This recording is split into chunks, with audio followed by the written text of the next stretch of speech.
Alrighty. Hello, YouTube. I'm back with my final reveal for my Lockheed Electra 10E, flown by Amelia Earhart on her last known voyage. It's a Williams model, 1/53rd scale. In the end, the model was very nice. Had no complaints too much. It is what it is. Had its fit issues, but overall not too bad. It's a very pretty plane, very nice looking plane. Ended up using the decals that came with the plane, and they came out nice. Very nice. As you can see, they look pretty good.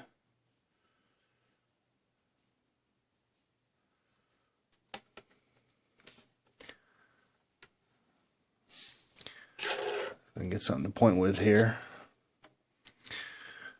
Here you can see a couple of decals where they would load the fuel onto the airplane. This was, her version was converted from the regular passenger version. Regular passenger version would have windows down the side here, but those were removed, and fuel tanks were put in here. I mean, obviously, you're flying around the world, you need a lot of fuel, and certain parts of the world there ain't a whole lot of probably airports to land, so they had to carry as much as they could. They did leave one air window back here. Of course, you had the one in the door, and the two on the other side they left. And those are for observation. You know, the navigator sat in the back. He was the one, plotting the course. And he couldn't visit Amelia up front because of the fuel tanks. The only thing they could do was maybe pass notes over the top of the fuel tanks to each other. Because between that and the noise, they really couldn't talk too well, and they were too far apart. So that's a long plane ride if you're in the back there and all you're doing is looking at charts all day and occasionally look out the window. I guess that's a long trip. Of course, flying too up front, all around. That's a long trip going around the world at that time, I would imagine, at the speeds they were flying. Yeah, Fred Noonan sat in the back. He was the navigator. Now, when they went missing, they had taken off from New Guinea in 1937, July 2nd, 1937. And they were bound for Howland Island. It's about 2,500 miles. They carried 1,100 gallons of gas, 75 gallons of oil, and the plane burned 53 gallons per hour. It should have taken them about 20 hours and 46 minutes to get there. The wind was about 25 knots. And they never arrived. The last known transmission that they received was the message, 30 minutes of fuel left.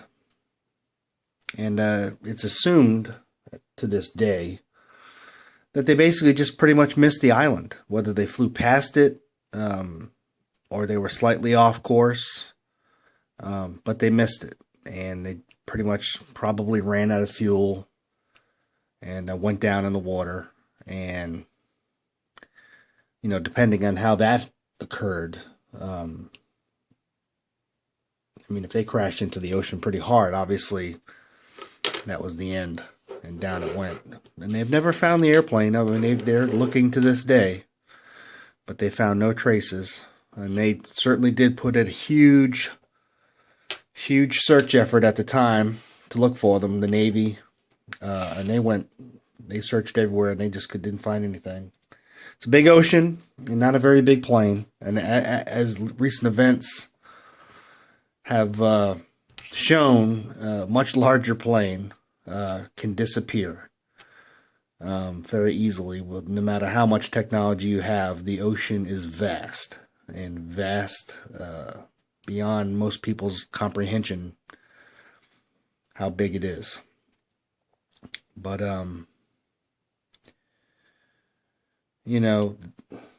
the plane itself is very, very pretty. I used Model Master paints. I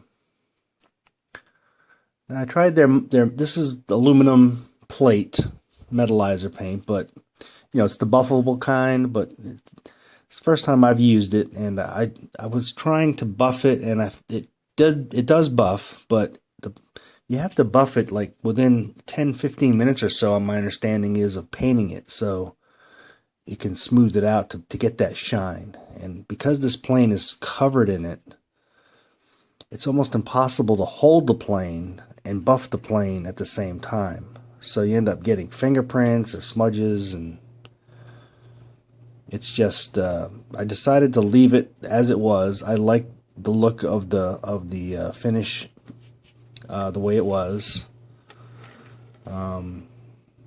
Just for some contrast on the engines and the props, I used slightly different paints. I think I used some silver mixed in there for the props, just to give them a little bit of a shine, to make them a little different. I'm not sure if you can see that on the camera or not. The decals came out great. I can't I was very concerned about these ones up front because they wrap around the airplane. I mean, that's all one decal, and it was very. I was very concerned about it, but it worked out fine. I did have a couple. They both broke near the end here, but I was able to work with it, and you can't even tell. Along the engines here, I had to touch up just a little bit to make it look even on both sides with some Tamiya Red X7. At this scale, they don't have every detail that the original plane probably had, but it looks really good. And that's it. That's the plane. Somebody asked me how it would come out here, but the windows on the side here, I end up using the crystal clear. First time I've ever done that, and that came out pretty good. I mean, they're not perfect, but it definitely solved the problem of filling in the windows there. I mean, I could have used the kit windows, but I wanted to try that product and see how it worked. And it's satisfactory. The scale, I wasn't too concerned about how, looking inside it or anything like that.